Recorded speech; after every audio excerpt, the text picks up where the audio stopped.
Ask 10 different Bible scholars how many parables Jesus actually told, and you'll get 10 different answers. Some count as few as 25. Others count over 50. The most commonly cited number sits somewhere around 38 to 40.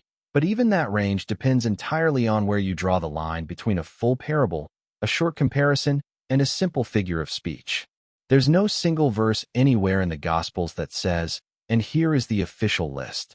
So scholars have been arguing about the exact count for centuries, and they still don't fully agree. That disagreement isn't actually the interesting part of this story, though. The interesting part is what happens when you stop treating Jesus' parables as one big, undated pile of stories, the way most sermons and most YouTube videos present them, and instead put the most widely agreed upon parables back into the actual order Jesus told them, following the timeline the Gospels themselves lay out. Because once you do that, something becomes obvious that almost nobody points out clearly. The parables aren't random. They don't repeat the same lesson 38 different ways. They move. Early in his public ministry, in Galilee, the parables are almost all answering one specific question. What is the kingdom of God actually like? In the middle of his ministry, on the long road toward Jerusalem, the questions shift to something more personal. Who actually gets let in, and on what terms? And then, in the final week before the crucifixion, standing inside Jerusalem itself with religious leaders actively plotting against him, the parables shift again, and this time they turn urgent. Warnings about accountability, about running out of time, about a door that eventually closes. Read in order, Jesus' parables function less like a loose collection of moral fables and more like a single, escalating argument, building toward the exact week it was building toward all along. So in this video, we're going to walk through the most widely recognized parables in the order Jesus told them, grouped by the 3 phases of his ministry they belong to, and watch that argument build stage by stage. By the end, you'll have a working map of nearly 40 stories that most people only ever encounter one at a time, scattered across random sermons, and you'll see the shape connecting all of them. The first major cluster of parables shows up early, in Galilee, and nearly all of them are answering the exact same question, asked in different ways. What is the kingdom of God actually like? Matthew 13 and Mark 4 group several of these together in a single teaching session, delivered from a boat to a crowd gathered on the shore. The best-known opening parable is the parable of the sower, found in Matthew 13, Mark 4, and Luke 8. A farmer scatters seed across 4 different types of ground: a hardened path, shallow rocky soil, ground choked with thorns, and good soil. And only the seed on good soil actually produces a harvest. Jesus later explains privately to his disciples that the seed represents God's message, and the 4 soils represent 4 different responses a person can have to hearing it. It's a deliberately strange choice for an opening parable, because it's essentially a parable about how parables themselves will be received. Some people will actually understand, and many won't, and Jesus says so directly. Right alongside it comes the parable of the growing seed, found only in Mark 4, where a farmer scatters seed and then simply sleeps while it grows on its own. He knows not how. It's one of the shortest parables in the entire list, and its point is almost the opposite of a call to effort. The kingdom grows by a power the farmer doesn't fully control or understand, not by his constant intervention. Then comes a matched pair almost every source lists side by side: the parable of the mustard seed and the parable of the leaven, both appearing in Matthew 13 and Luke 13. A mustard seed is famously tiny, yet grows into a tree large enough for birds to nest in its branches. A small amount of yeast works invisibly through an entire batch of dough until all of it rises. Both parables make the same basic point from 2 completely different angles. The kingdom starts small, almost unnoticeably small, and ends up enormous. One image drawn from a field, the other from a kitchen, so that no one listening, whether farmer or homemaker, is left out of the illustration. The same chapter in Matthew adds 3 more, often called the hidden value parables. The parable of the hidden treasure describes a man who finds treasure buried in a field, and in his joy sells everything he owns just to buy that one field. The parable of the pearl of great price describes a merchant who spends his entire career searching for fine pearls, and when he finally finds one flawless pearl, sells everything to obtain it. Both parables describe the exact same response: total, joyful sacrifice, triggered by two very different kinds of people. One stumbles onto the discovery by accident. The other has been deliberately searching his whole life. The kingdom, both stories suggest, is worth everything, however you happen to find it. Rounding out this early Galilean cluster is the parable of the wheat and the tares in Matthew 13, where a farmer's field gets secretly sown with weeds by an enemy while everyone sleeps, and the farmer instructs his workers to let both grow together until harvest rather than uprooting the weeds early and risking the wheat along with them. And there's the parable of the net, immediately after it, where a dragnet pulled from the sea catches fish of every kind, good and bad together, sorted out only once the net is finally hauled ashore. Both parables land on the same difficult idea. The separating out doesn't happen now, in the middle of the story, no matter how badly onlookers might want it to. It happens later, at the end. Slightly later in this same early phase, Luke records the parable of the two debtors, told at a dinner in a Pharisee's house, where a moneylender forgives two debts of very different sizes, and Jesus asks which debtor will love him more. Obviously, the one forgiven the larger debt. It's a smaller parable, easy to miss, but it directly sets up something that keeps recurring later: whether a person's sense of their own need for forgiveness shapes how much love they're actually capable of showing back. Taken together, this entire early cluster is really answering one patient, repeated question from every possible angle, through farming, cooking, treasure hunting, and fishing, because Jesus' earliest audience wasn't yet asking, "Am I in?" They were still asking the more basic question: what actually is this kingdom you keep talking about? Before moving into the next stretch of parables, where the questions get noticeably more personal and, honestly, more uncomfortable, it's worth pausing for a second. If having an actual map like this, one that puts scattered Sunday school stories back into the order and argument Jesus originally built them in, is useful to you, that's exactly what this channel exists to do, every week, with real sources, not just retelling. Subscribing means you catch the next one. Because what's coming next is where the parables stop being purely descriptive, stop simply explaining what the kingdom is like from a safe distance, and start becoming pointed. The middle stretch of Jesus' ministry, largely recorded in Luke's Gospel on the long road toward Jerusalem, is where the parables start asking listeners to actually locate themselves inside the story. Some of the most famous parables in the entire Bible live in this next section. Let's keep going. As Jesus' ministry moves further along, particularly through the section of Luke's Gospel often called the travel narrative, the long journey toward Jerusalem covering roughly a third of the entire book, the parables shift noticeably. The question stops being, what is the kingdom like in the abstract, and starts being something closer to, who actually gets to belong to it? And does that include people you'd never expect? The clearest example is the parable of the Good Samaritan, in Luke 10, told directly in response to a religious expert's question, "Who is my neighbor?" A traveler is beaten and left for dead on the road to Jericho, and a priest and a Levite, both respected religious figures, pass by without helping.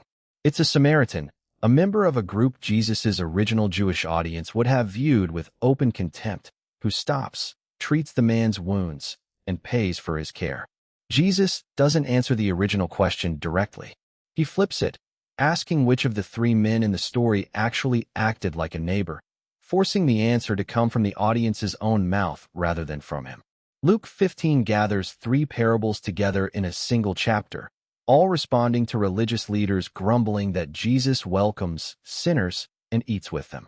The parable of the lost sheep describes a shepherd leaving 99 sheep to search for one that wandered off, and rejoicing louder over finding that one than over the 99 that never left. The parable of the lost coin describes a woman turning her entire house upside down for one missing coin, and throwing a small celebration once she finds it. And then comes the parable of the prodigal son, arguably the most famous parable in the entire Bible. A younger son demands his inheritance early, squanders it completely, and returns home rehearsing an apology, only to find his father running to meet him while he's still far off, cutting off the rehearsed speech to throw a celebration instead. The parable doesn't actually end there, either. It closes on the older son, resentful that his father is celebrating a sibling who deserves nothing, which quietly turns the whole story back onto the very religious leaders who prompted it in the first place. This same middle stretch includes several other parables often skipped over in shorter retellings.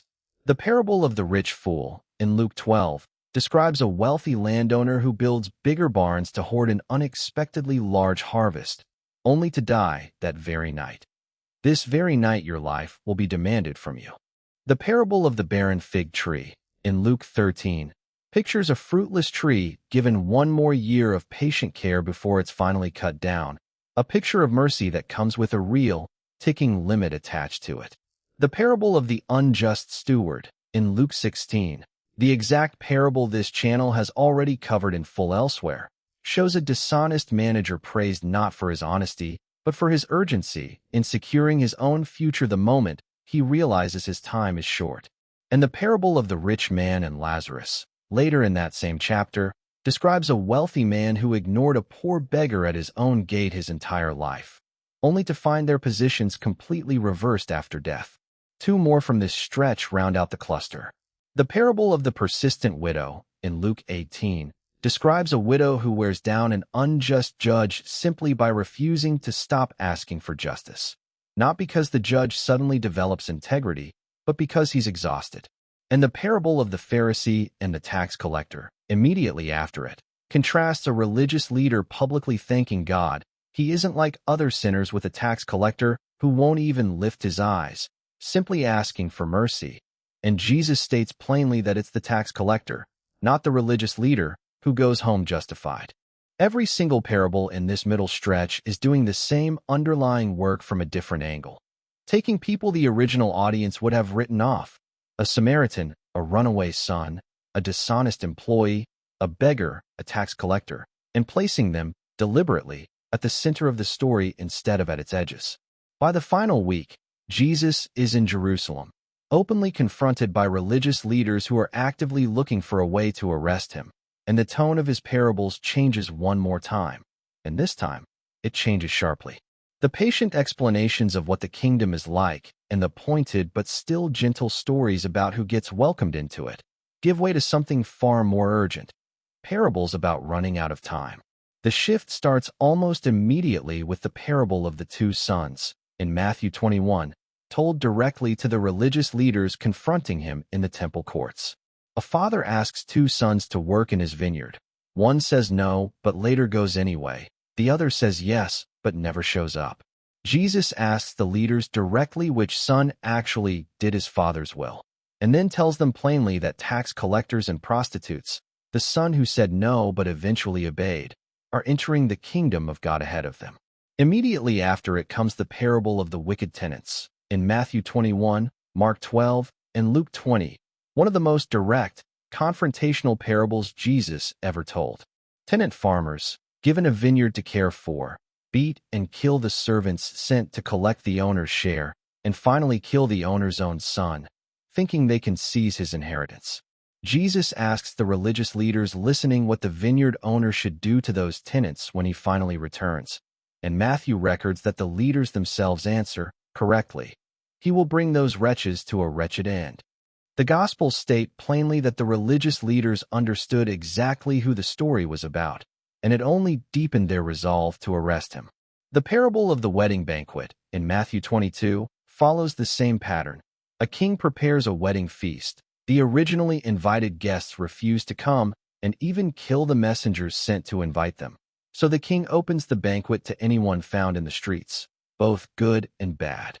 Even inside this story of open invitation, though, one guest is found without wedding clothes and is removed, a detail that keeps the parable from becoming a simple story about unconditional inclusion. The invitation is wide open, but something is still expected once you're inside. Then comes a cluster of parables specifically about waiting and readiness, delivered as part of what's often called the Olivet Discourse, Jesus' extended teaching about the future given privately to his disciples on the Mount of Olives. The parable of the 10 virgins, in Matthew 25, describes 10 bridesmaids waiting for a bridegroom's arrival. 5 bring enough oil for their lamps, 5 don't. and by the time the unprepared five return from buying more, the door is already shut. I tell you the truth, I don't know you, the bridegroom says through the closed door.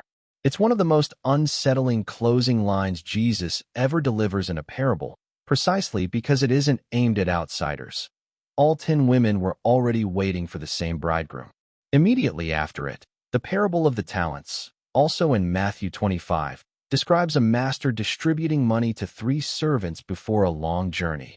5 talents to one, 2 to another, 1 to the third, and returning to find the first 2 servants had invested and doubled what they'd been given, while the third, out of fear, buried his single talent in the ground and simply hands it back unchanged. The master's response to the fearful, unproductive servant is the harshest judgment attached to any parable on this entire list. The point isn't the exact amount given to each servant, it's what each one did, or failed to do, with whatever they'd actually been entrusted with. The final parable on nearly every chronological list, and arguably the most sobering one Jesus ever told, is the parable of the sheep and the goats, closing out Matthew 25. A king separates all nations before him the way a shepherd separates sheep from goats, based entirely on how each group treated the least of these, the hungry, the thirsty, the stranger, the sick, the imprisoned. Both groups are equally surprised, asking when exactly they saw the king in any of those conditions at all. The king's answer is the entire point of the story. Whatever you did for one of the least of these brothers and sisters of mine, you did for me. Read as a single sequence rather than isolated Sunday lessons. This final cluster makes the shift unmistakable. These aren't gentle stories about what the kingdom generally resembles anymore. They're direct warnings, delivered days before the crucifixion, that a moment of decision is closing in, and that what a person actually does, not merely what they believe or claim, is what the closing parables keep circling back to. Line them up end to end, and the whole shape becomes visible in a way it never quite is when they're scattered one at a time across separate sermons. Early in Galilee, the parables patiently answer what the kingdom is actually like. In the middle stretch, on the road to Jerusalem, they turn personal, insisting that people written off by everyone else, a Samaritan, a runaway son, a tax collector, belong at the center of the story, not its margins.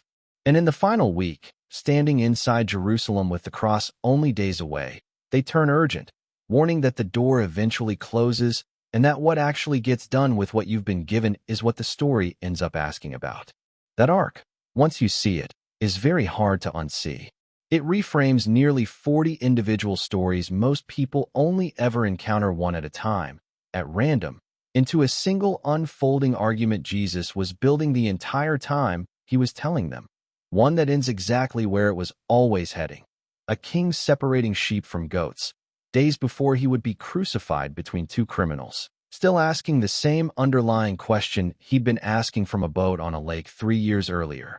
Not, what do you believe about the kingdom, but what have you actually done with it? If seeing familiar Bible stories connected into a single continuous line like this, instead of the disconnected version most people already half remember, is something you want more of, subscribe, and tell me in the comments which parable on this list surprised you the most. Thanks for watching.